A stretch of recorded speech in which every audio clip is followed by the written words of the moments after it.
Welcome. On this quiet night, as the world slows down, let me tell you a story. Soft, slow, and full of peace. A story of a child born in golden palaces who chose to leave it all behind, in search of a truth that could free all beings from suffering. This is Siddhartha, the path to enlightenment, a journey without war, without magic, but filled with unwavering heart, boundless compassion, and gentle awakening. Close your eyes, relax your shoulders, and listen with me, slowly. In the whispers of time, where the lotus still blooms in dreams, in the peaceful land of Kapilavastu, where the mountains rest like gentle arms cradling the open plains, a full moon was falling softly over the night. Silvery light drifted past the trees, down the rooftops of the royal palace, through the quiet stone corridors, and finally reached the room where Queen Maya slept. Her sleep that night was undisturbed, no dreams of worry, no visions of noise. And then, in the stillness of the midnight air, a dream arrived, not loud or sudden, but soft, like the breath of a cloud. In her dream, she found herself standing in a great forest, filled with solid trees whispering in the breeze. The sky above held stars that seemed to breathe, flickering gently like old stories forgotten but not gone. From the far edge of the dream, a soft light appeared. Within it walked a white elephant, large yet light, calm yet noble. Upon its back bloomed a pure white lotus, its petals glowing with a warm golden light, as if it carried the warmth of a spring sunrise. The elephant approached slowly, its gaze full of kindness. It made no sound, yet the forest around them grew still, as if listening. It circled Maya 3 times, each step graceful and weightless, like a silent blessing. Then, in a moment both bright and hushed, the elephant's light entered her side, not with pain, not with fear, but with a deep and peaceful stillness. Queen Maya awoke. The moon was still outside the window, but the feeling inside her lingered, a warmth in her body, a quiet fullness in her soul. It wasn't just a dream. It was something more, something sacred. She told King Suddhodana. He listened with care, eyes steady, and quietly he summoned the wisest sages in the land to understand the meaning. Many came, speaking of signs and omens, but one, a quiet hermit named Asita, who lived on snowy mountains far away, simply looked at her, then looked to the sky. He spoke gently. "The child within you is no ordinary being. If raised among kings, he will be the greatest of rulers.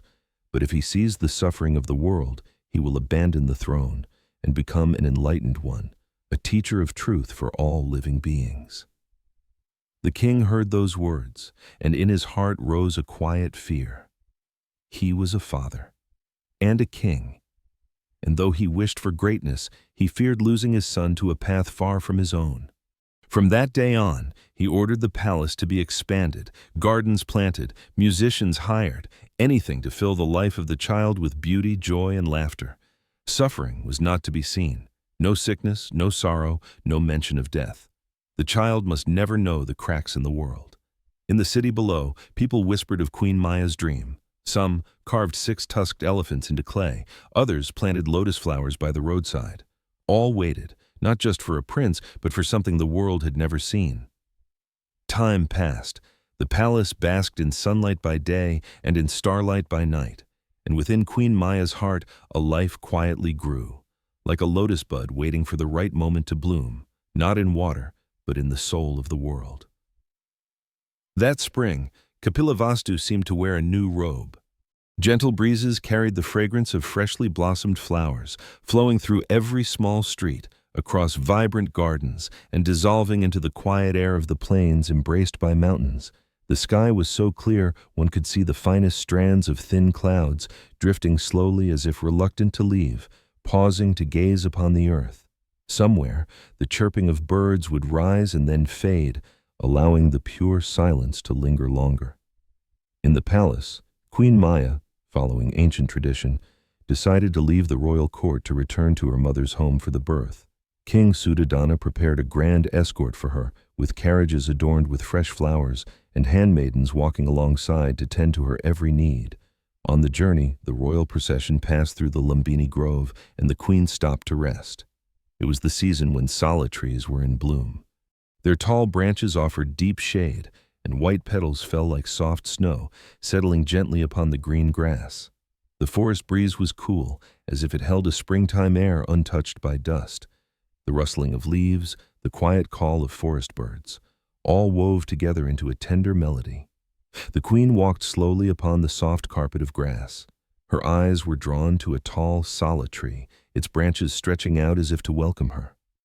She placed her hand on one of its smooth, sturdy limbs, and then a sacred moment unfolded. Prince Siddhartha Gautama was born. He entered the world in perfect stillness, no cry, only wide-open eyes, clear and steady, gazing into the space before him as if he had long known it. Legend says that upon his birth he took 7 steps, and beneath each step a pure white lotus bloomed, its petals soft, releasing a fragrance as light as the dawn breeze. When he stopped, he stood in the circle of lotus flowers, one hand pointing to the sky, the other to the earth, and spoke his very first words. "Above the heavens, below the earth, I am the foremost." It was not pride, but a proclamation of awakening, a truth of clarity and boundless nature present in all beings. Yet only the wind, the trees, and the sky bore witness to this. News of the prince's birth spread swiftly throughout Kapilavastu. People decorated their homes, hung garlands over their doors, and lit oil lamps to chase away the darkness.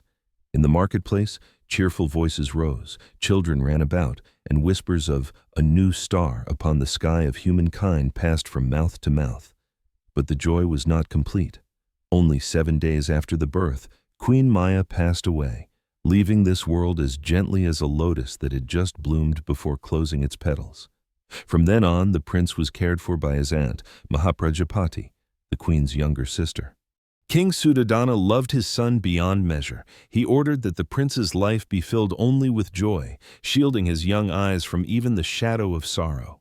New gardens were planted with fragrant flowers, lotus ponds were widened, and pavilions were draped in soft silk curtains. In the palace, days passed with music, the scent of blossoms, and gentle smiles.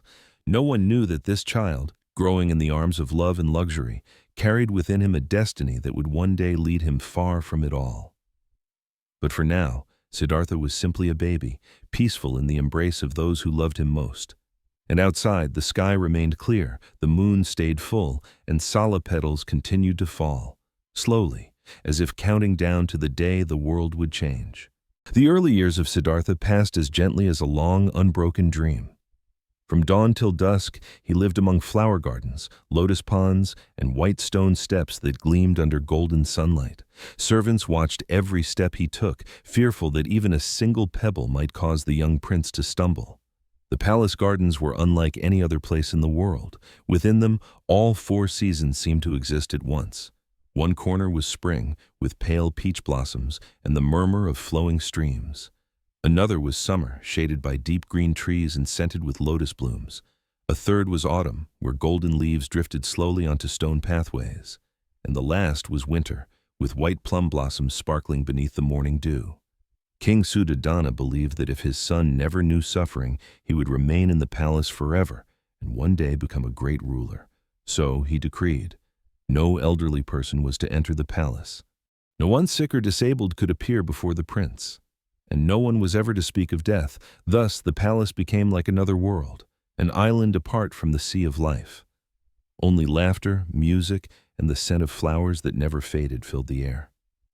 Siddhartha grew strong and quick. Even as a child, his gaze carried a quiet depth, unlike other children his age. He preferred to observe rather than join noisy games.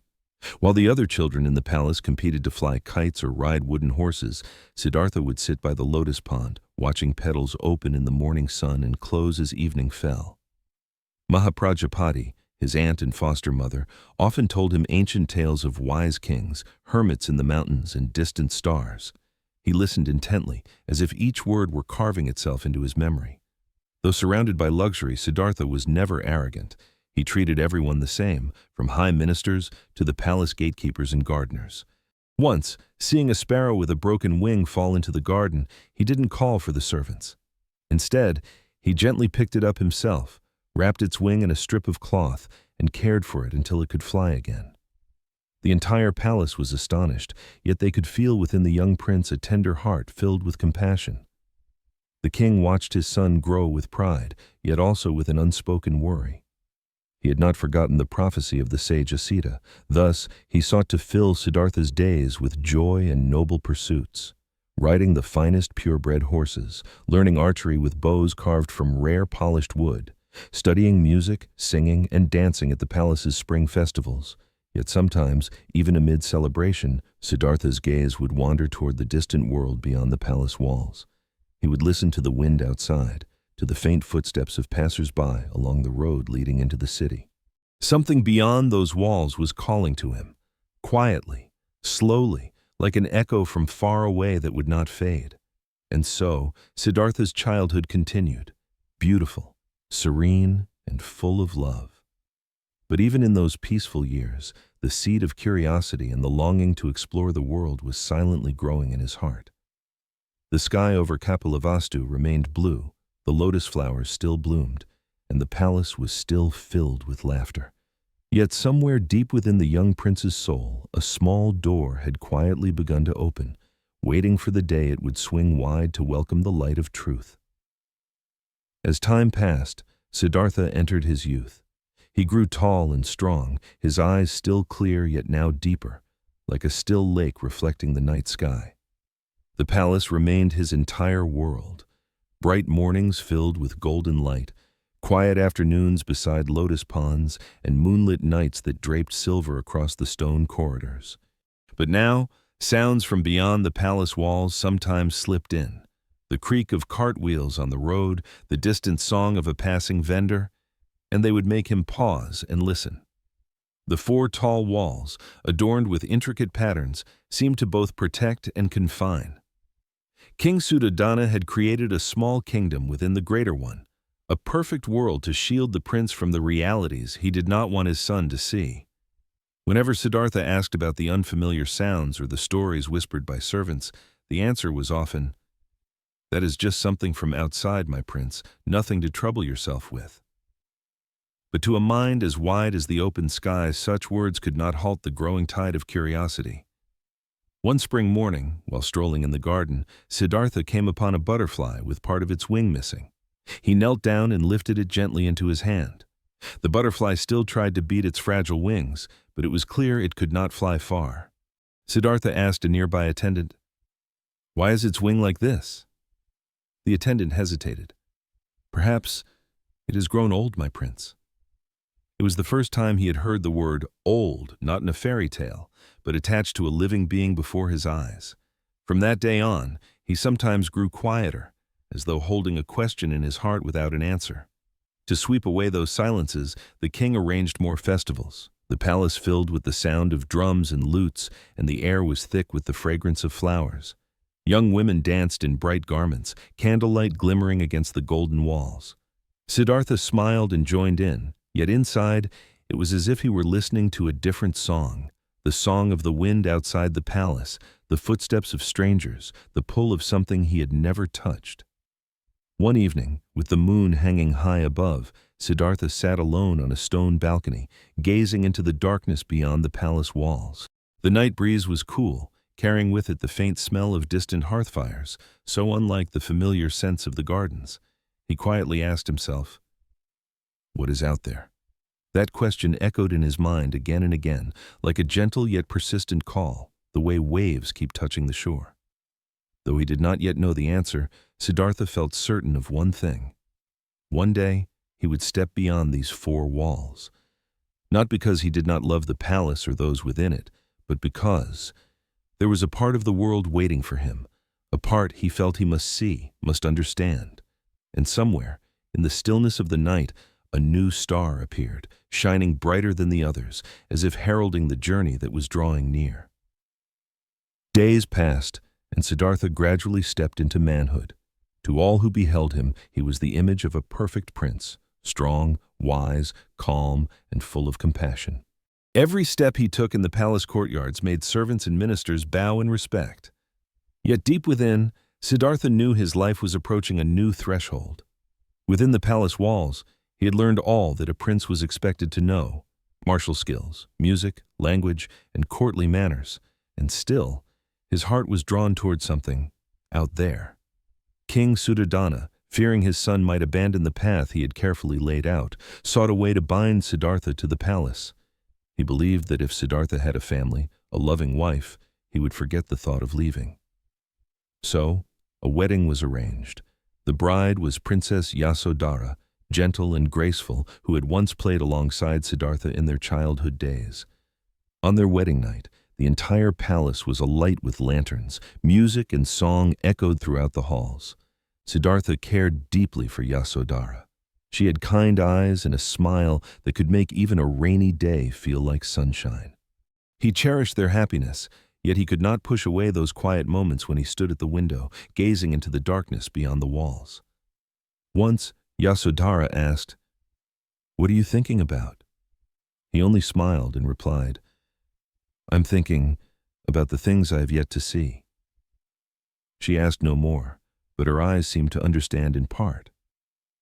One evening, Siddhartha walked through the palace garden and came upon an old sala tree, the one under which he had once sat for hours watching flowers fall. That night, moonlight spilled gently across the branches, making the petals glow like dew. He placed his hand lightly upon the tree's trunk, and within his heart rose a silent promise.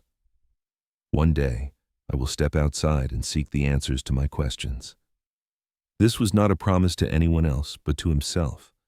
Like a small flame in the night, not blazing, but steady, unwavering, and unextinguished. In the days that followed, Siddhartha continued to live as the ideal prince, loving his wife, honoring his father, and caring for the people whenever he appeared in public. Yet he knew that the door to the world beyond was slowly opening, little by little, and when the time came, no one would be able to close it. The sky over Kapilavastu remained blue, the moon full, and sala petals still fell slowly. But this time, each petal seemed like the beat of a countdown, bringing him ever closer to that first step on the path to enlightenment. That morning, the sky over Kapilavastu seemed brighter than usual. Golden morning light stretched across the stone steps, weaving through the arches and corridors of the palace. The song of birds from the lotus garden drifted in, mingling with the soft rustle of silk curtains stirred by a gentle breeze. Siddhartha stood at the window of his spacious chamber, his gaze reaching far beyond. He had lived within the palace walls since the day he was born. Every corner, every tree was as familiar as his own breath. Yet beyond those high walls lay a world he had never stepped into. A world he had long imagined, listening to faint sounds drifting in from the distant city gates. That morning, he asked his father, King Suddhodana, for permission to go out for a ride. The request made the king pause for a moment. He still remembered the prophecy of the sage Asita. If the prince were to see the suffering of the world, he would renounce everything to seek the path of liberation. Thus, the king had always tried to keep his son in the safe circle of joy and blooming flowers. But Siddhartha's eyes today were different. They held a calm resolve, like the surface of a still lake that conceals the depth of its waters. At last, the king agreed, but with strict instructions. Only the most beautiful streets, the most vibrant places filled with color and life were to be chosen. Scenes of sadness, hardship, or suffering were to be removed before the royal carriage arrived. The hour of departure came. A four-wheeled chariot, carved with intricate wooden patterns and shaded by a silk canopy of soft blue, waited at the palace steps. 4 tall white horses, their manes combed smooth, stood ready. The charioteer, a kind-faced middle-aged man, bowed low as the prince stepped aboard. Yasodhara came to see her husband off at the gate. She smiled, though there was a subtle flicker of concern in her eyes. Siddhartha took her hand and reassured her. "I'm only going for a ride, and I will return." The great wooden gates of the palace opened slowly. The creak of the hinges sounded like the stirring of a dream long asleep. Outside, the stone-paved road stretched ahead, flanked by rows of lush green trees.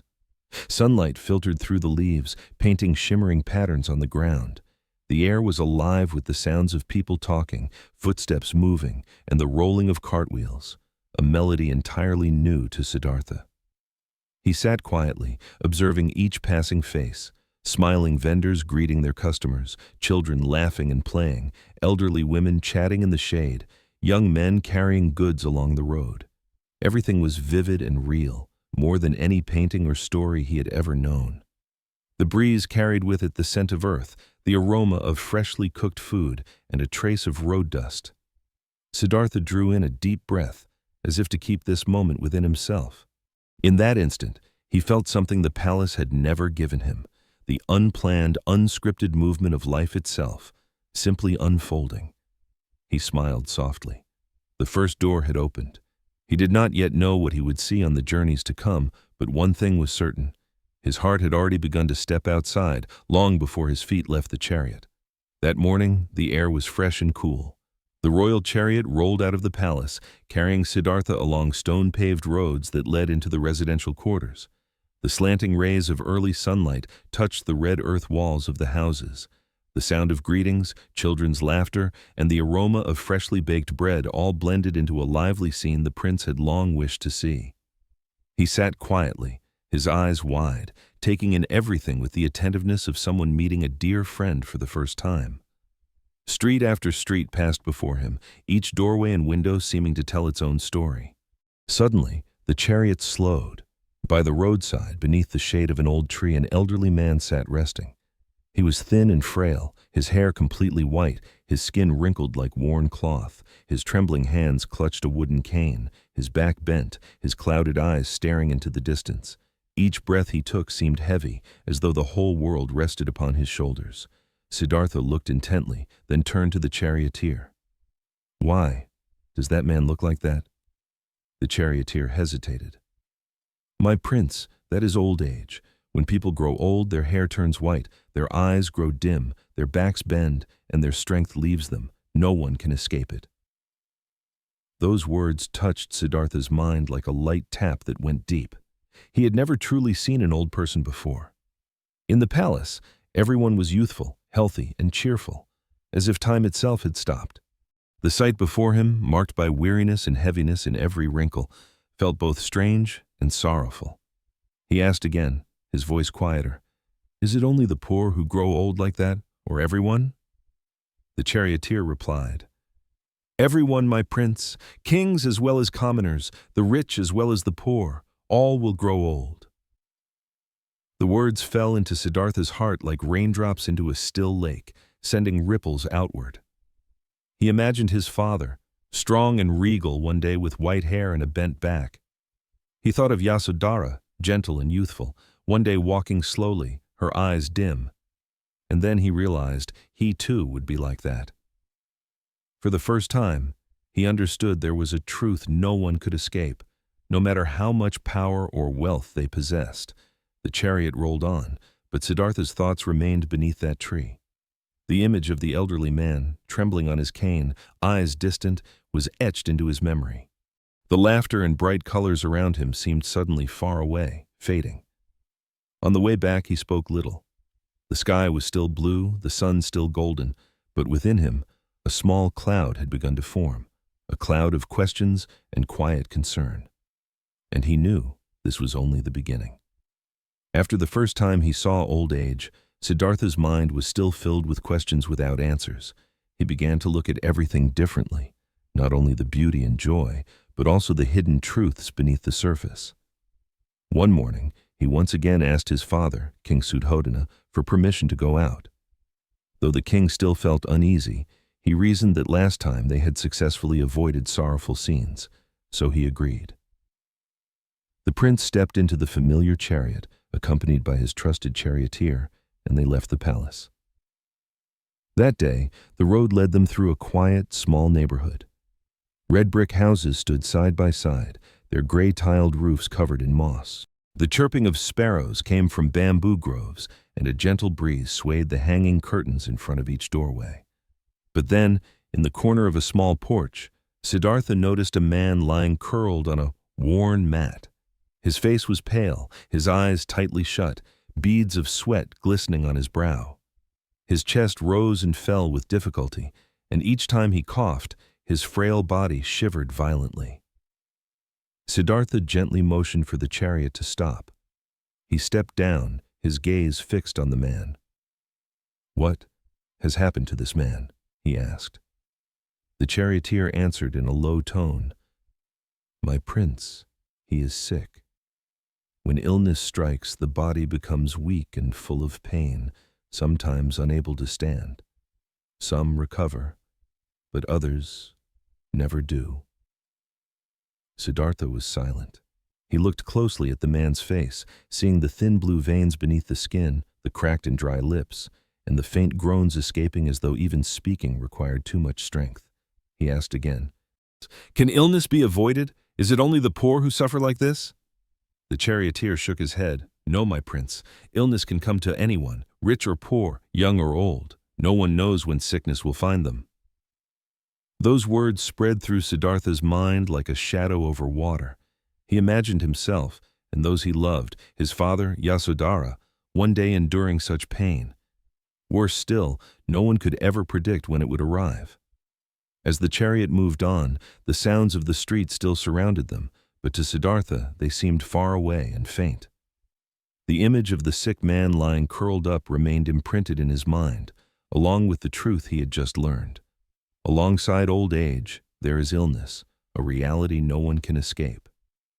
That day the sky was still blue, and the sun was still golden, but in the prince's heart, the clouds of worry grew thicker.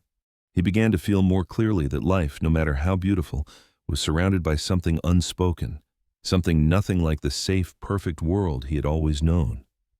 After witnessing old age and illness, Siddhartha's mind grew heavier. He realized that the world outside the palace was not only filled with blooming flowers and laughter, but also held silent shadows he had never known.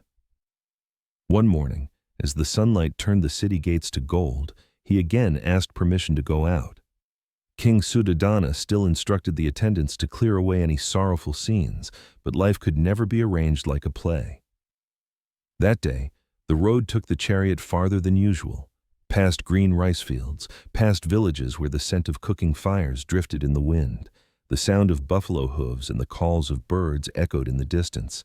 Then, at the end of a small dirt road, Siddhartha saw a slow-moving group of people. They were all dressed in white robes, their faces solemn and filled with grief. In their midst, 4 men carried a long plank covered with cloth. With each step, the cloth shifted slightly, revealing a pair of thin, pale, motionless hands hanging down.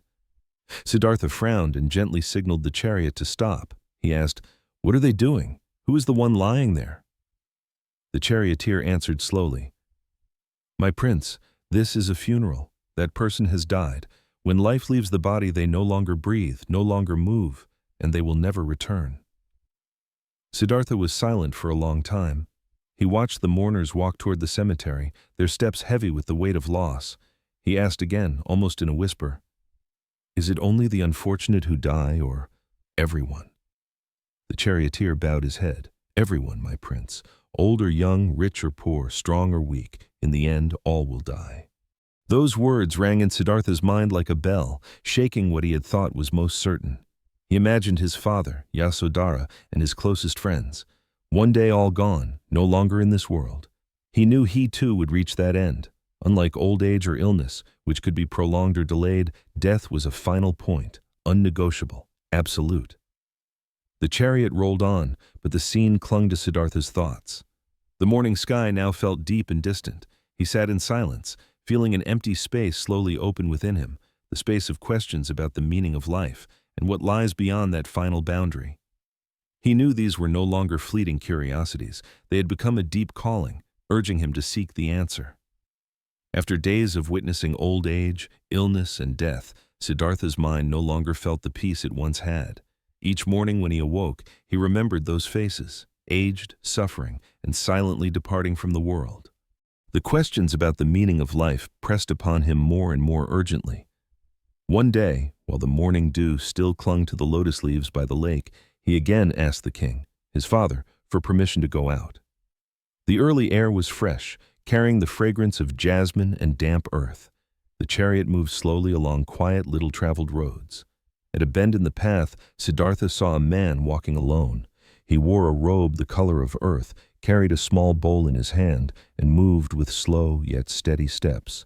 His head was shaved, his face was thin, yet his eyes shone with a serenity Siddhartha had never seen before. The prince signaled for the chariot to stop, stepped down, and approached. "Sir, who are you, and why do you walk alone with no wealth, No servants?" The man gave a gentle smile, his voice warm and calm. "I am a hermit. I have left behind family, possessions, and all bindings to seek the truth and freedom from suffering." Siddhartha's curiosity deepened. "To leave everything in search of what? And have you found it?"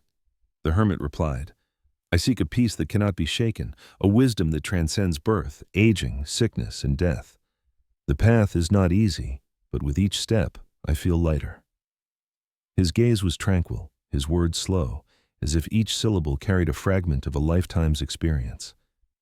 Sitting down by the roadside, Siddhartha listened, the rustling of leaves in the wind, the distant calls of birds, and the hermit's voice blended together like a gentle flowing stream.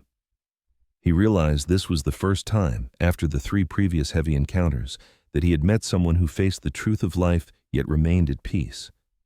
No avoidance, no fear, only acceptance in a search for a way beyond. On the journey back, the image of the hermit, with his unhurried steps and shining eyes, stayed in Siddhartha's mind. He understood that perhaps he too must seek such a path, one that walked not only through the joys of life but also rose above the inevitable sorrows of human existence. And in that moment, a seed sprouted within him, the seed of a resolve to leave behind his life of luxury, to search for the answers his heart ceaselessly longed for. The sky above Kapilavastu wore a soft silver robe woven from moonlight. Stars lay scattered like tiny pearls glimmering, yet perfectly still. Inside the palace, the long corridors rested in gentle shadow, broken only by the wavering light of oil lamps, casting thin ribbons of gold against the walls. In a quiet upper chamber, Vasudeva slept deeply. Her hair flowed like dark silk over the pillow, her arms gently cradling the tiny Rahula. Their breaths rose and fell together, warm, steady like the current of a gentle stream. For a moment the scene seemed whole, untouched by the passing of time, like a painting too precious for the world to disturb. But Siddhartha stood by the open window, his gaze drifting toward a far-off horizon. Moonlight poured over his shoulder, weaving a pale halo like mist. From the distant fields, the night wind arrived, carrying the mingled scent of ripe grain and earth damp with dew, and something else, a fragrance hard to name. It was like the scent of roads yet untraveled, of answers lying somewhere far beyond these palace walls. Since the 4 encounters, the images had never faded. The old man, walking unsteadily with bent back and silver hair, the sick man, lying weak upon a bamboo cot, breathing in short, painful bursts, the dead man carried away in the mournful cries of grieving kin, and the hermit, eyes clear, steps free of worldly dust, moving in quiet peace. Those 4 visions were like 4 doors that had opened onto a world far different from one of painted walls and carved gates. Each time he closed his eyes, Siddhartha saw them again, heard the thud of a wooden staff on the ground, the rasping cough of illness, the hollow drumbeats of a funeral, and the stillness that surrounded the hermit's calm presence. He asked himself, and the question grew with every breath, why must humans grow old? Why must they fall ill? Why must they die? Is there a way beyond this? The question was not loud nor fierce, but steady like an underground river. He felt it whenever he looked at the moon, whenever the changing light touched the palace walls, whenever the wind whispered past the silent columns. Tonight, he knew, his heart had already answered before reason could speak. This was not an impulse, nor a rejection of life. It was a journey born from a greater love, a love that reached beyond one family, beyond one kingdom, to all humankind and every living being, seeking the path to end all suffering. Siddhartha gently closed the window and turned back for one last look at his wife and child. Vasudeva still lay in peace. Rahula still slept soundly, his tiny lips moving as though tasting some sweet dream. Moonlight kissed their faces with such tenderness that Siddhartha held his breath, afraid to disturb the moment. In the stillness of that night, he made a silent vow. I will return, but when I do, I will carry a light strong enough to drive away every shadow. Tonight, the moon was full and so bright it seemed as though the entire sky above Kapilavastu had been draped in a sheet of silver silk. The light spilled over every curved roof tile, down the stone steps, and onto the small wildflowers that lined the path. Everything seemed to hold its breath, waiting for something about to unfold. In the eastern stables, Kanthaka Siddhartha's faithful white steed stood perfectly still. His coat reflected the moonlight so purely it almost glowed. Beside him was Chana, the loyal attendant who had served Siddhartha since boyhood, gently stroking the horse's mane. When Siddhartha entered, Chana lifted his eyes. He already knew what this night meant, but he spoke no words. No reproach, no questions, only a silent acceptance. Siddhartha placed his hand upon Kanthaka's neck, feeling the familiar warmth. For years this horse had carried him through gardens and fields beyond the city gates. But tonight, their journey would be unlike any they had taken before. Before departing, Siddhartha paused and turned to look back at the palace. The towering walls, the carved domes, the winding corridors, all bound to memories. Yasodhara's laughter, Rahula's radiant eyes, the firm yet loving voice of his father. A sharp pang pierced his heart, like a fine yet unbreakable thread tugging at each step he was about to take. He drew in a long breath and released it slowly, letting the rush of feeling settle. In his mind, he repeated the truth of his departure, not to escape, but to search for a path of freedom for all those he loved. Kanthaka's hooves struck softly against the stone road as they made their way toward the city gate. Moonlight stretched before them like a silver carpet. The night wind slipped past, rustling the banners along the walls with a sound like gentle farewells. As they passed each gate, Siddhartha noticed that the guards lay deep in sleep, as though the universe itself had arranged that no one would stand in his way tonight. Kapilavastu slumbered in perfect stillness, and only one man, his horse, and his faithful companion remained awake, heading toward the horizon. Once beyond the city walls, the moon still watched from high above.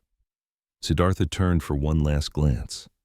In that moment, Kapilavastu looked like a peaceful oasis in a sea of night.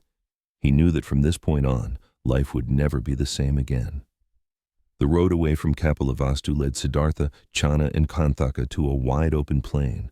The moonlight slowly faded as the eastern sky began to glow with the first hint of dawn. The early wind carried a chill from the river, laced with the scent of fresh water and the faint fragrance of wildflowers blooming along its banks.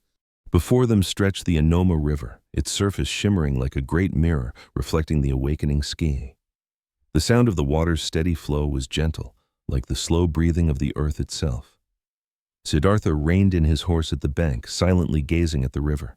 In that moment, he felt something strange. The Anoma seemed not just a river, but a boundary, an invisible line dividing two worlds. On this side lay everything he had ever known, on the other, a path entirely unknown, uncertain, without return. Chana stepped forward, his voice tinged with worry. "My prince, once you cross to the other side, returning will not be easy." Siddhartha smiled, a smile deep and calm. "I know, Chana, and that is precisely why I must go." Kanthaka neighed softly as Siddhartha gave the reins a gentle nudge. The cool water rose around the horse's legs, then up to the saddle, before they finally reached the far shore. When Siddhartha stepped onto the white sand, a fresh, clear breeze met him, like a quiet welcome from another life. He looked up at the sky, now painted with the first streaks of gold as dawn touched the clouds. He removed the ornaments from his body, the gold necklace, the strings of pearls, the jeweled rings, and placed them in Chana's hands. His voice was soft but steady. "Take these to my father. Tell him I leave to seek a path of liberation for all." Chana knelt, eyes glistening, words caught in his throat. Siddhartha rested a hand on his shoulder, passing to him a quiet strength. When Chana turned his horse to return, Siddhartha stood with only Kanthaka beside him. In the morning light, he was no longer a prince draped in golden silk, but a man about to embark on a long journey, empty-handed, yet filled with unwavering resolve. He stroked Kanthaka's mane gently and whispered, "My friend, it is time for us to part." Kanthaka gave a long, low cry, his eyes holding something like understanding.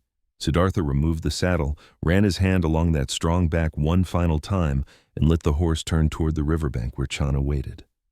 As Siddhartha took his first steps into this new land, he felt it deeply. All that was familiar now lay behind him.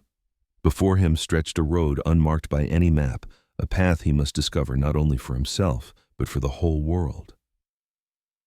After bidding farewell to Channa and Kanthaka, Siddhartha walked alone into this new land. The morning light stretched across the meadows, while drops of dew still clung to the grass, sparkling like tiny jewels. He stopped beneath the shade of an ancient tree, its gentle shadow shielding him from the rising sun. From a small cloth pouch, Siddhartha took out a short blade, the only object he had carried from the palace. It was not for protection, but for a ritual of renunciation. Sitting down, he placed the blade upon his knee and let his hand rest on his long black hair, once combed and adorned every morning in the palace, once crowned with gold bands during royal ceremonies. Now, strand by strand, it fell to the damp earth, mingling with dry leaves and morning dew. Each quiet cut seemed to echo in his heart, like the turning of a key unlocking a door, opening the way out of the invisible cage of wealth and honor. When his hair was trimmed short, Siddhartha folded away his fine silk garments neatly. Then he wrapped himself in the simple robe of a monk, just a piece of earth-colored cloth, light and humble, yet as it touched his skin, it brought a strange, deep peace. His figure no longer bore the signs of a prince. Along the soft green path there was only a solitary seeker, barefooted, walking slowly, his eyes fixed on the distant mountains veiled in mist. A gentle breeze passed through, carrying the rustle of leaves like a blessing. With each step he felt the bonds of his former life loosening, drifting away like threads carried off by the wind. He knew the life he had left. The banquets, the music, the glittering gold would remain only as memories. Yet in his heart, there was no regret, only a profound stillness, like a calm lake beneath an autumn sky. Softly, he whispered to himself, "From this day on, I will be a student of the grass, the rivers, the mountains, and of the suffering of all beings, and until I find the path of liberation, I will not cease to walk." Leaving behind the green grass paths, Siddhartha walked toward a deep forest where the trees grew so thick that the morning light could only slip through in thin, scattered beams. The calls of forest birds echoed through the air, mingling with the gentle rustle of leaves to form a quiet yet mysterious song. He moved slowly, each bare step feeling the softness of the earth blanketed with fallen leaves, and at times the cool firmness of exposed roots. There was no sound of hooves now, no voices, only the rhythm of his own breath blending with the breath of the forest. The forest seemed to embrace Siddhartha, not to confine him, but to shelter him. He felt as if he were a child returning to the arms of a gentle mother, listening to the smallest sounds, a drop of dew falling from a leaf, the wind weaving through stones, the faraway murmur of a stream. When the sun had risen high, its gentle golden light filtered through the canopy, Siddhartha found a small brook. Kneeling down, he cupped the cool water in his hands, washing his face and feeling the freshness as if it washed away the last traces of palace life. Along the way, he met a few woodcutters, a few herdsmen. They saw a man in a monk's robe, with a calm bearing and eyes bright yet deep, and they bowed their heads in greeting as if they sensed something in him that was beyond wealth or rank. Siddhartha did not seek the crowds, but walked toward the faint sound of wind chimes drifting from afar, a small monastery hidden among the trees. He knew that within it lived hermits, those who had walked ahead of him on the path toward liberation. When he stepped into the moss-covered stone courtyard, Siddhartha bowed to the elder monks. Their eyes were kind, like oil lamps that had burned for many years, quiet yet full of light.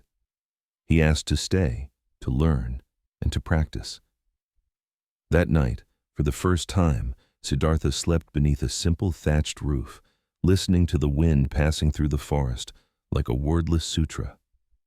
In his heart, a new journey had truly begun, the journey to seek the path that would lead all beings out of the ocean of suffering. After leaving the first forest he had found, Siddhartha continued his journey, like a river endlessly flowing toward the sea. On his shoulder, a small cloth bag held only a few simple belongings, and on his body, a plain monk's robe had faded with the dust of the road. The path ahead took him across dry golden fields, over small brooks trickling among pebbles, and through dense forests where sunlight only pierced the ground in narrow beams. Each morning, As the sun rose above the horizon, the mist would slowly lift, revealing the thatched roofs of scattered villages. The villagers looked at him with eyes both curious and reverent. Some offered him a bowl of water, others placed ripe fruit into his hands. Siddhartha accepted each gift with gratitude, yet his heart remained fixed on something farther away, something he could not yet name. At last, one evening, as the sky was painted with the golden hue of sunset, he reached a land nestled among deep green hills. There, among groves of bamboo and sala trees, he encountered ascetics renowned across the region. They lived in small huts made of palm leaves and branches, gathered around an open earthen courtyard where incense smoke drifted gently in the evening breeze. As he stepped into the clearing, no one spoke. Only the sound of rustling leaves and the scent of damp earth after the morning rain filled the air. An elderly ascetic, his long hair silver, wearing a dark brown robe, slowly turned to look at him. His gaze was kind yet piercing, as if it could see straight into the deepest corners of one's heart. Siddhartha bowed low, then knelt, his voice warm yet humble. "Master, I have come from afar to find you. Please teach me the path that leads to liberation from all suffering." The ascetic nodded and invited him to sit on a flat stone before the hut. They spoke little. Instead, the elder closed his eyes, sitting as still as a statue. Siddhartha watched, then followed. In that moment, he felt the stillness envelop him, as if every sound in the world had dissolved into an invisible void. Day after day, Siddhartha learned meditation from them. He practiced listening to each breath, sensing every smallest movement of body and mind. At times, he sank so deeply into stillness that he no longer knew where he was, only that he felt like a drop of water falling silently into the boundless ocean. Yet when he opened his eyes and looked at the blue sky through the treetops, Siddhartha knew his heart was still unsettled. In that silence, there remained a great question no one could answer. Is this true liberation? His gaze drifted toward the distant hills, hazy in the afternoon light, and he understood this journey was far from over. Leaving the small hermitage where the ascetics lived, Siddhartha sought out a renowned group of mendicants dwelling on the banks of the Narayana River. The river stretched like a silver ribbon through the valley, its waters flowing quietly under the sun, reflecting shimmering trails of light. On the fine sandy shore, gaunt figures, skin clinging to bone sat motionless beneath the shade of ancient sala trees. These ascetics believed that to attain liberation, one must torment the body to its utmost limits, so that the spirit could rise above all desires and the constraints of the flesh. With unwavering resolve, Siddhartha asked to live among them and follow their practice. From that day forward, he began a life of harsh austerity. Each morning, he would eat only a small handful of rice offered by the villagers. On some days, he abstained entirely, drinking only a few sips of water to keep a faint breath of life within him. His body withered swiftly, dry skin clinging tightly to each ridge of bone, eyes sunken deep, cheeks hollow. Every step, every breath became a labor. When night fell, Siddhartha meditated upon the cold earth, legs crossed, back straight, without blanket or cushion. The wind from the river carried a biting chill. At times he heard the gentle lapping of small waves against the shore, like the distant whisper of the river. Across the water, the silver moon cast shadows of trees bending, their reflections stretching across the surface. Once, hunger struck so fiercely that his stomach knotted and his whole body trembled. Yet Siddhartha remained still, eyes closed, focusing his mind on the breath. He told himself, only when the body is completely subdued can the mind be truly liberated. Month after month, year after year, Siddhartha continued this life of severe austerity. His body had reached limits few could endure. At times he was so weak that a strong gust of wind could have toppled him. Yet his eyes still held a determined light, like a small flame burning in the midst of a storm, refusing to be extinguished. And yet, deep within, he began to hear a sound, very faint, not the wind nor the river, but the voice of intuition. It whispered that this path, harsh as it was still not the final way. But at that time, Siddhartha did not wish to believe it. He continued onward, even though each step was a trial. That year, the monsoon arrived earlier than usual. Heavy gray clouds rolled in from the south, covering the entire valley where Siddhartha practiced. Rain fell endlessly, each drop heavy as a bead of crystal, drumming upon the leaf-thatched roofs, blending with the low moan of wind sweeping across the riverbank. Siddhartha remained seated, legs crossed, back straight. His robe, soaked in cold, clung to a body reduced to nothing but a fragile frame of bone. His sallow skin, caught in the flicker of distant lightning, shone faintly like the brittle surface of a late autumn leaf. Hunger was no longer a passing sensation. It had become a constant presence, clinging to every fiber of muscle, to every breath he drew. His stomach was sunken, and with each inhale, his ribs stood out like curved bows. Each time he tried to rise, his legs trembled as though they could no longer bear his weight. Some mornings, Siddhartha would walk to the river to draw a little water to drink. The cool liquid slid down his throat, but it could not soothe the hunger gnawing from within. In the still water's reflection, he saw another man, a hollow, fragile figure, a stranger to the vibrant prince he once was. His fellow practitioners began to worry. They whispered that his body had been pushed beyond its limits. One of them murmured softly, "If he continues like this, soon he will no longer have the strength even to meditate." But Siddhartha only smiled, his lips cracked and dry, and replied gently, "This body is but a boat to cross the river. Once the river is crossed, what need is there for the boat?" Day after day, the rains eased. The first rays of sunlight returned, yet Siddhartha's strength did not. He began to grow dizzy. Sometimes a single step sent his mind spinning. Once, while walking in meditation along the sandy shore, he collapsed. His thin hand pressed into the earth, and in that instant, he felt clearly how thin the line between life and death had become. That night, with the full moon hanging high, Siddhartha sat alone beside the river. The water flowed gently, as though even time itself had stilled. He closed his eyes, listening to the faint beating of his weakened heart, and suddenly realized, if he continued this way, he would die, without ever finding the truth. A small spark flickered within his mind, not the light of giving up, but the light of understanding. Yet he let the thought drift away, like a fallen leaf carried downstream, waiting for the day it would return with greater strength. That year, the monsoon arrived earlier than usual. Heavy gray clouds rolled in from the south, covering the entire valley where Siddhartha practiced. Rain fell endlessly, each drop heavy as a bead of crystal, drumming upon the leaf-thatched roofs, blending with the low moan of wind sweeping across the riverbank. Siddhartha remained seated, legs crossed, back straight. His robe, soaked in cold, clung to a body reduced to nothing but a fragile frame of bone.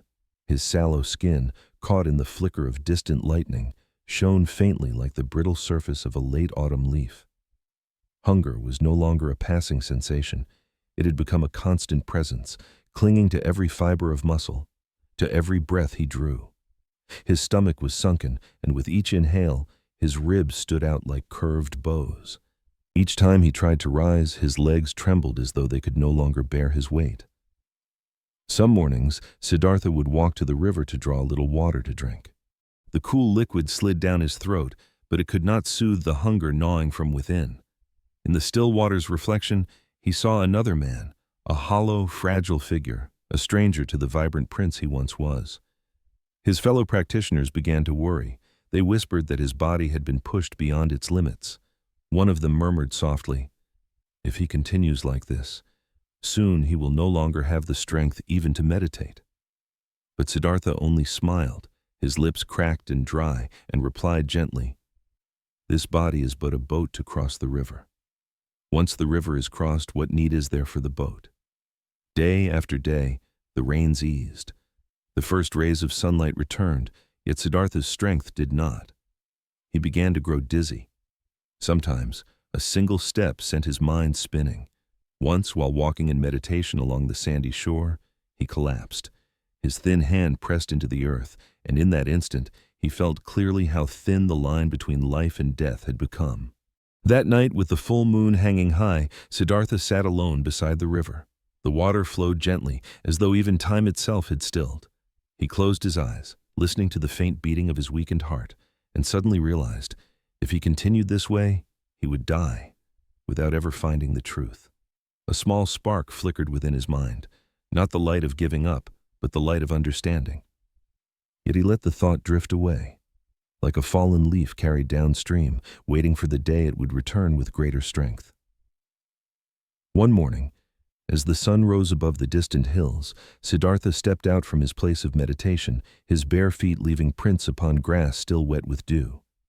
The forest birds sang somewhere among the high branches, their calls mingling with the soft breath of the wind, nature's greeting to a new day. That morning, a profound stillness filled his heart, as though the time had come to make a great change. For years he had kept his hair long, just as it was in the days of the palace, even though his body had grown thin and his clothes plain. Yet now, as his fingers brushed through strands hardened by sun and wind, he felt an invisible thread still tying him to the past. Siddhartha sat by the banks of the Narayana River. The water reflected a man who was no longer a prince, but not yet an enlightened one. His gaze was deep, searching his own reflection as if seeking an answer from within. He picked up a small knife, the blade old yet still sharp enough. With each stroke, dark locks of hair fell, carrying away memories of golden halls, the vibrant days of youth, the worried eyes of his parents, and the gentle smile of Vasudeva. Every fallen strand severed another tie to his former life. When his hair was short, he took a dark saffron robe, the garment of a monk, and draped it over his shoulders. The rough cloth scratched against his skin, yet brought a feeling of lightness, as though both body and mind had set down a burden long carried. Rising to his feet, Siddhartha bowed his head to the flowing river. The water kept moving, never looking back, keeping nothing for itself. In that moment, he understood his own path must be the same. Letting go, moving forward, unburdened. He walked on, leaving behind strands of hair and the remnants of his old life. His figure melted into the green of the forest, his footsteps fading into the sounds of wind and water, opening a new chapter in his search for truth. After the morning when he cut his hair and donned the saffron robe, Siddhartha left the banks of the Narayana River and stepped onto a narrow path leading deep into the forest. The ground was carpeted with dry leaves, each step producing a soft rustle that blended with the distant song of birds and the gentle hum of insects. Sunlight filtered through the canopy, scattering into shimmering golden patches upon the damp earth. This forest was not only a realm of trees and creatures, but a world of silence. The scent of earth, of fallen leaves, and of wildflowers drifted in the breeze like a gentle hymn of nature. From time to time, a deer would lift its head to gaze at Siddhartha, then calmly return to grazing, as though his presence had always belonged here. Siddhartha walked on without haste, allowing each step to merge with each breath. He observed the trickling streams, the great gnarled trunks that had stood for centuries. Every heartbeat, every breath became part of the endless symphony of the forest. By late afternoon, he found a clearing where the ground was covered with a soft carpet of moss. Sitting down with his back straight and eyes half closed, he let the forest's voice surround him, the wind threading through leaves, birds returning to their nests, and the evening chorus of insects. Together they formed the music of twilight, carrying his mind into deep stillness. As darkness began to fall, Siddhartha reflected on the path he had walked from a prince in splendor through years of extreme austerity to this quiet forest. He realized that he had still not reached the truth. Yet this time, instead of forcing himself, he opened his mind, listening to the whispers of his intuition.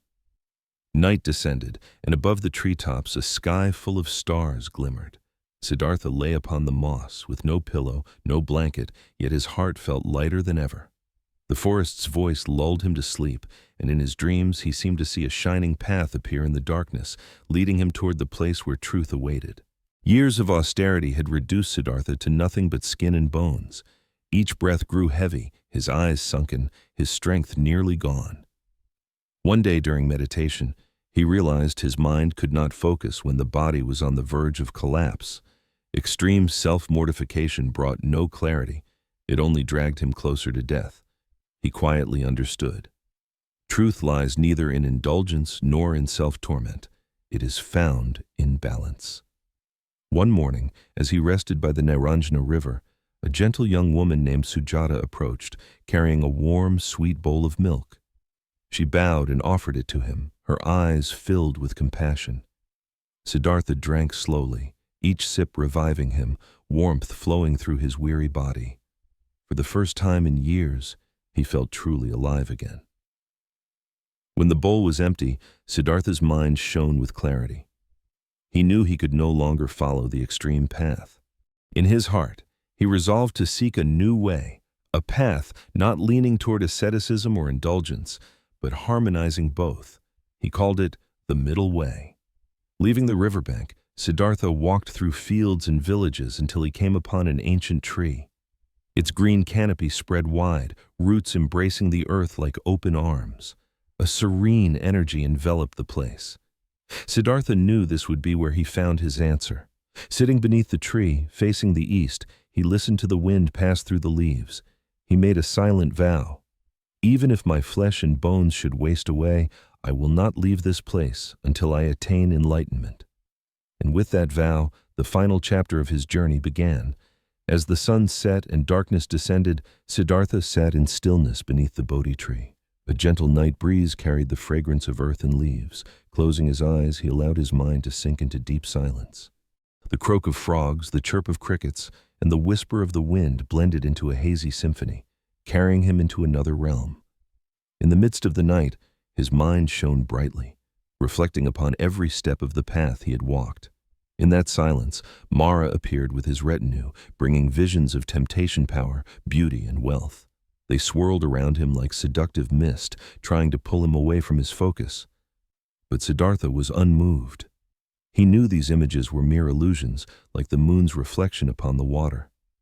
Unable to sway him with desire, Mara unleashed fear, rolling thunder, torrential winds, and impenetrable darkness. Yet Siddhartha sat as steady as a mountain, his mind unshaken. He understood that fear exists only when we allow it to. When the mind is still, the storm dissolves on its own. As dawn approached, Siddhartha felt a pure light radiating from within. All the questions and searching of his long journey were suddenly answered. He saw clearly the nature of suffering, its cause, and the path to its cessation. All illusions faded away, leaving only truth, pure and unchanging, like the first light of day. When the sun's first rays touched the earth, Siddhartha opened his eyes. His face was serene, his gaze clear and filled with compassion.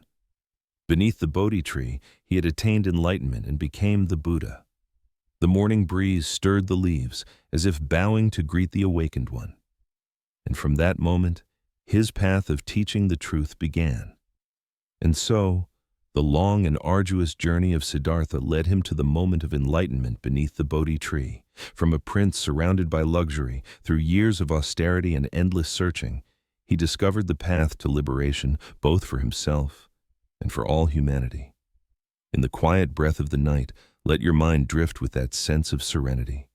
And let his teaching, though not yet heard in full tonight, remain with you, gentle and pure as the morning light. May you have a peaceful night's sleep.